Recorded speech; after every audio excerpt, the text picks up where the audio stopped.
अजमेर के जेएलएन अस्पताल स्थित लाइफलाइन मेडिकल स्टोर ने 2 इंजेक्शन का बिल नहीं दिया तो अब 7,000 रुपए का जुर्माना भुगतना पड़ेगा। दरअसल जेएलएन अस्पताल के लाइफलाइन मेडिकल स्टोर पर 2 इंजेक्शन जो कि 40 रुपए राशि के थे उसका बिल नहीं दिया गया और इस संबंध में एडवोकेट तरुण अग्रवाल की ओर से एक परिवाद जिला उपभोक्ता आयोग में पेश किया गया, जिसके आधार पर अब चेयरमैन रमेश कुमार शर्मा ने एक फैसला दिया है और इस फैसले के तहत 7,000 रुपए का जुर्माना जेएलएन अस्पताल अधीक्षक, मेडिकल कॉलेज, एडीसी, डीसी और मेडिकल स्टोर संचालक को अदा करने के निर्देश दिए। साथ ही एडवोकेट तरुण अग्रवाल को उक्त इंजेक्शन का बिल भी देने के निर्देश दिए। ऐसा नहीं करने पर उन पर ब्याज सहित राशि वसूलने के भी आदेश दिए गए। देखिए, मामला मेडिकल स्टोर से जुड़ा हुआ है। मेडिकल स्टोर भी सरकारी मेडिकल स्टोर जहां धांधलियों की भरमार हो रखी है और अस्पताल प्रशासन जो इस मेडिकल स्टोर की लाइसेंसिंग अथॉरिटी है वो मेडिकल स्टोर संचालक को बचाने का प्रयास करते हुए इस केस में दिखा है। अजमेर संभाग का सबसे बड़ा अस्पताल जेएलएन हॉस्पिटल के अधीन संचालित मेडिकल ड्रग स्टोर नंबर 1 जो मेरे पीछे आप देख रहे हैं, यहाँ से मैंने मार्च 2022 में 2 इंजेक्शन खरीदे थे, मल्टीविटामिन इंजेक्शन और मेट्रानिडाजोल। ये दोनों इंजेक्शन लेने के बाद मेरे से मेडिकल स्टोर संचालक ने 40 रुपये की मांग की। मैंने उसको 40 रुपये दिए। मैंने उससे बिल मांगा तो कहता है कि नहीं, हमारे यहाँ बिल नहीं दिया जाता है, सिर्फ सर्जिकल आइटम का हम बिल देते हैं। मैंने कहा ऐसे तो कैसे संभव है, हर बेचे गए माल का बिल देंगे, देना अनिवार्य है और ये तो इंजेक्शन है। अगर मेरे साथ कोई अनियमितता हो जाती है इंजेक्शन को लेकर तो मैं कहाँ जाऊँगा।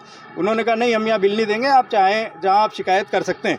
इसकी मैंने जेएलएन अधीक्षक को शिकायत की, मेडिकल कॉलेज अजमेर प्राचार्य को शिकायत करी, ड्रग कंट्रोलर को शिकायत करी, लेकिन अस्पताल प्रशासन, जैसा कि हम हमेशा देखते हैं कि उन शिकायतों पे कोई कार्रवाई नहीं करता, वो इनको बचाने का ही काम करता है। अस्पताल प्रशासन ने कोई जांच नहीं की। मैंने कंज्यूमर कोर्ट में दावा पेश किया। दावा पेश करने के बाद में ड्रग कंट्रोलर ने जाँच की। अस्पताल प्रशासन ने कंज्यूमर कोर्ट में ये जवाब दिया कि श्रीमान, ये जो है इंजेक्शन तो इन्होंने लिए थे लेकिन हम बिल इसलिए नहीं दे पाए क्योंकि हमारा कंप्यूटर ख़राब था, तो हम बिल नहीं दे पाए। इनको हमने कहा था अगले दिन बिल ले जाएं, ये बिल लेने नहीं आए, तो हमारी तरफ से कोई इसमें सेवा दोष है नहीं। जबकि आप देखेंगे, हैरान रह जाएंगे कि ड्रग कंट्रोलर ने जब जांच की तो पाया कि मल्टीविटामिन इंजेक्शन जो हैं वो इन्होंने बेचे तो हैं लेकिन बिल नहीं काटे। 32 इंजेक्शन ऐसे पाए जिनका बिल नहीं इन्होंने काटा था। तो ये एक भारी अनियमितता उन्होंने पाई है, क्योंकि लाइसेंसिंग अथॉरिटी ड्रग कंट्रोलर होता है तो उन्होंने विस्तृत गहनता से जांच की। दूसरा इंजेक्शन जो मेट्रानिडाजोल है उसके बारे में उन्होंने तफसील से जांच की तो पाया कि इन्होंने आज तक उसको खरीदा ही नहीं मेडिकल स्टोर ने, तो मेरे को बेच कैसे सकते हैं। जबकि अस्पताल अधीक्षक ने कहा कि हमने ये बेचा है इंजेक्शन। तो ये समझ में नहीं आता है कि अस्पताल अधीक्षक जो लाइसेंसिंग अथॉरिटी है इनको बचाने के लिए मिली वक्त से ऐसा क्यों करते हैं। हमेशा अनियमितता इनके सामने आती है। फिर आप देखेंगे कि इन दोनों की तरफ से, ड्रग कंट्रोलर और अस्पताल अधीक्षक की तरफ से, जब कोर्ट में जवाब आता है, जवाब पेश करके वो गायब हो जाते हैं, उसकी पैरवी के लिए नहीं आते हैं। उनके खिलाफ एक पक्षीय कार्रवाई की जाती है, क्योंकि ये एडमिटेड हो जाता है कि ड्रग कंट्रोलर ने अपनी जांच में पाया कि इन्होंने बिल जारी नहीं किए हैं और भारी अनियमितता की है। इसके लिए 5 दिन मेडिकल स्टोर सस्पेंड भी रहा था।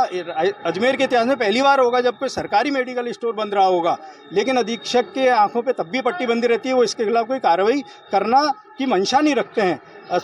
कंज्यूमर कोर्ट ने ये सब पाते हुए इनको दोषी पाया, सभी को दोषी पाया और इसके लिए उनको 7,000 रुपये का सब पे अर्थदंड लगाया है और 40 रुपये जो मुझसे लिए थे उसका बिल नहीं देने की एवज में 40 रुपये लौटाने, ब्याज से लौटाने के आदेश किए हैं। ये मैंने मार्च 2022 में मैंने ये इंजेक्शन लिए थे और 1 महीना मैंने इनसे जांच का इंतजार किया कि जब जांच करके मुझे बिल दिया जाए, लेकिन नहीं दिया। तो 1 महीने बाद मैंने दावा पेश किया। अधीक्षक कहते हैं कि साहब हमने अगले दिन का, तो मेरी शिकायत पे आप बिल देते थे। मैंने जब आके ईमेल पे शिकायत करी, आप कंज्यूमर कोर्ट में जवाब लेके आते हैं, तब मेरा बिल ले आते हैं, लेकिन बिल आज तक इन्होंने नहीं दिया। तो इससे पुष्टि होती है कि सिर्फ ये मनगढ़ंत कहानी कहते हैं और अनियमितता को संरक्षण देते हैं। आपका नाम? तरुण अग्रवाल।